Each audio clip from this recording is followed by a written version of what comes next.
papunta na naman po tayo Pulumulok para pagdagdag po ng pabo. Dito po natin para sa ating customer. Ano na po yung ating mga diskarte po sa Janta City. Maghanap po tayo ng pamaraan kasi kung wala tayong gagawin dito sa city, nga tayo, wala tayong pera.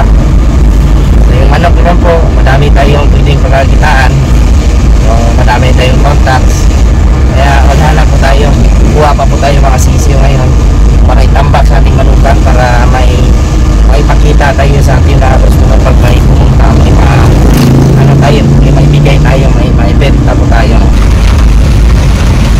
Yan, katambayan, umulan na po. Umulan na dito sa Pulumulok. So, sana okay yung siso doon, nakukunin po natin. Lakas. Isa naman po sa contact natin dito sa Pulumulok, si Sir Arnold. So, sa mga gusto bumili sisiw, mayroon din po mga malaki dito. Ito po, isa sa mga nakuha po natin kay Sir. Napaka-good mga sisiw. May mga kaming mo tayo na mapisakin, Sir, no? Oo. Kilan yan, Sir? Mga 200 kapin. Ayan mga katambayan, no? So dito sa Pulumulok palaging umulan. Araw-araw ito umulan, Sir? Oo. Yan, diskarte ni Sir dito, Sir, sa ating Sir, antibacterial, Sir. Painom talaga, Sir. Oo, binibigyan ko. So yan, anong painom natin dito, Sir? Panamox. Panamox 40 katambayan. Yan, diyan maiiwasan din po sa pag-alaga ng heritage katambayan na mabasa talaga. May manghina kahit doon sa ating mga manok. Eh, ito available, may mga available dito mga katambayan, ha.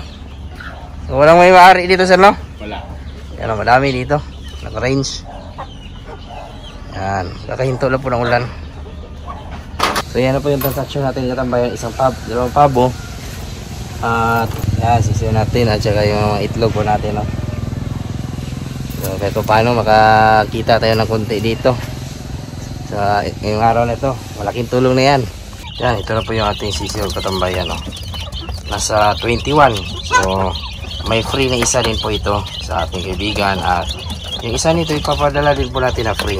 Yung ating Intenso Plus, energy drink, tanggal stress. So, yan. Kumakain na po. Kakarating pa lang po natin sa ating manukan. 100 watts yung ating nilagay kasi pangit yung panahon. Kahit maliit lang sila o kunti lang.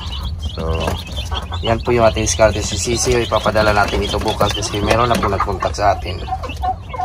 Ito katambayan yung ating kinuha kanina. Putulan natin ang pakpak para hindi makalipad po o hindi lalayas. Dami na po natin pabo dito.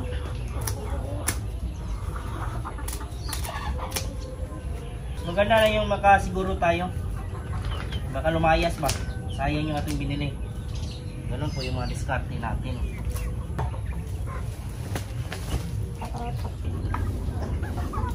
Itong itlog nasa almost 5 trays po.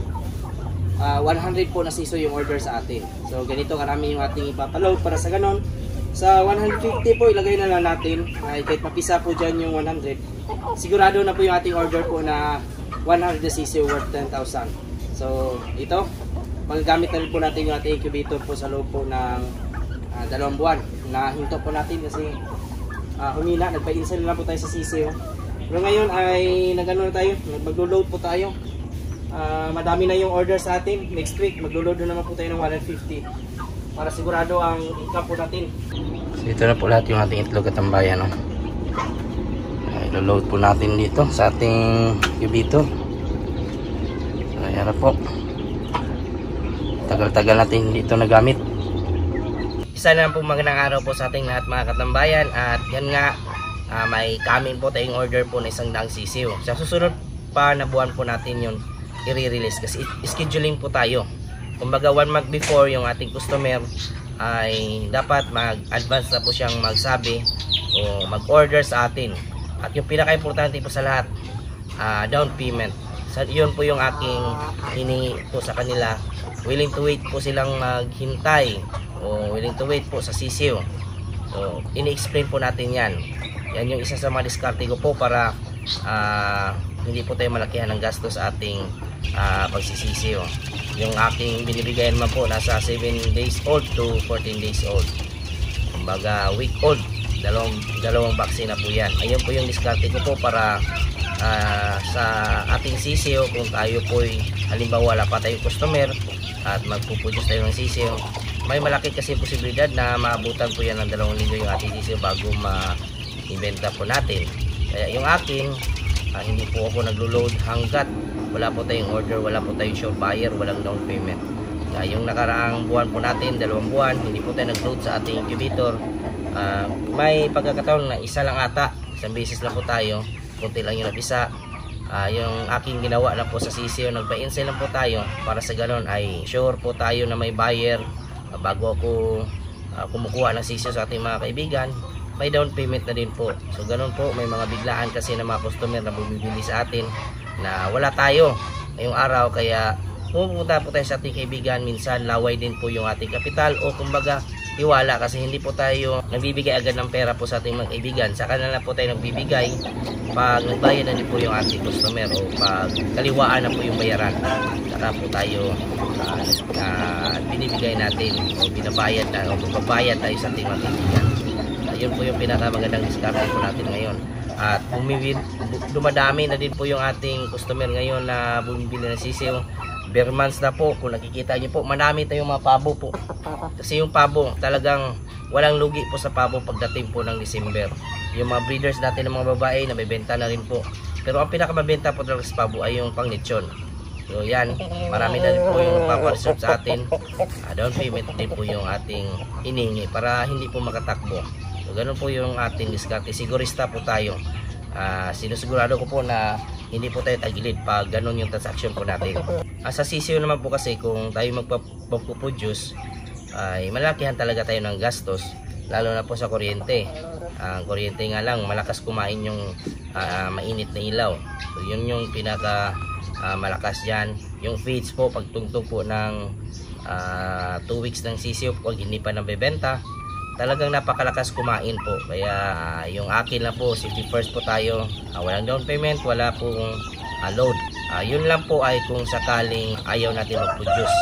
So wala namang problema kung mag-produce tayo ng sisiyo, kasi yun, nabibenta naman po natin. Kung hindi mabenta, kung halimbawa maabutan ng 1 buwan, ay palakihin nyo na po, paabutin nyo ng 1 kilo. Yung mga lalaki, benta nyo po ng per kilo. So may mga napuntahan tayong mga kaibigan, mga farm, o yung farm, yung binili po natin na Rhode Island Red po na 4. So yung puntahan natin doon yung kanyang area, yung mga lalaki ay ibinibenta niya lang po na per kilo. Yung mga babae lang po yung iniiwan niya po, kasi yung mga babae naman po yung pinaka-importante sa atin. Malaki yung kita sa babae.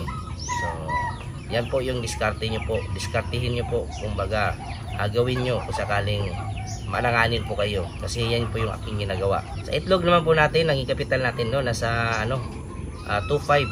So sa 2.5 po natin, maaari po tayong kumita po ng 7,500, kasi may 100 sisiyo na po tayong order. Ilagay na lang po natin kasama yung feeds at saka ilaw, ay linis lang tayo dyan ng mga 6,500 to 7,000. Malaki na po nakita po yan sa loob po ng 1 buwan. Additional po yan, lalo na po pag volume. So ganun po yung ating diskarte dati, nung kasagsagan po ng napakadaming order. At ngayon ay bumabalik na po. So tayo po ay nagpapasalamat, kasi bare months na din po. Yung nangyari sa atin last year ay ganun din po ngayon. Nag-umpisa na dumami yung ating customer. So may order tayo 500, may order na 250. So ganun po, hanapan po natin ng paraan kung paano natin i-produce yung ganun po na order sa atin. Yan lang po yung mga ginapan ngayong araw, mga katambayan. At salamat po pala sa mga nanood po ng ating mga previous videos, mga bago po natin subscribers and viewers. Welcome po sa aking channel. At kung kayo naman po ay napadaan po ngayon, sana po ay consider nyo po na i-subscribe yung ating YouTube channel. At i-like din po yung ating Facebook page at i-follow. Malaking tulong po yan. Kung may mga katanungan naman po kayo, ilagay nyo lang po sa comment section at ating sasagutin. At huwag kalimutan i-click yung notification bell para sa mga susunod na videos. Bago muna tayo magpaalam, shoutout muna natin yung ating mga kaibigan dyan na si Arnold Kudnulat from Pagadian City, Cesar Odlime, user, Rick Slim Vlog from Riyadh, Saudi Arabia, Roberto Bustamante Jr. Sa mga nanood po dyan ngayon, shoutout po sa inyong lahat. Sa mga hindi ko naman po na shoutout, shoutout ko lang kayo sa susunod. Maraming salamat, God bless at ingat po kayo palagi. Bye bye!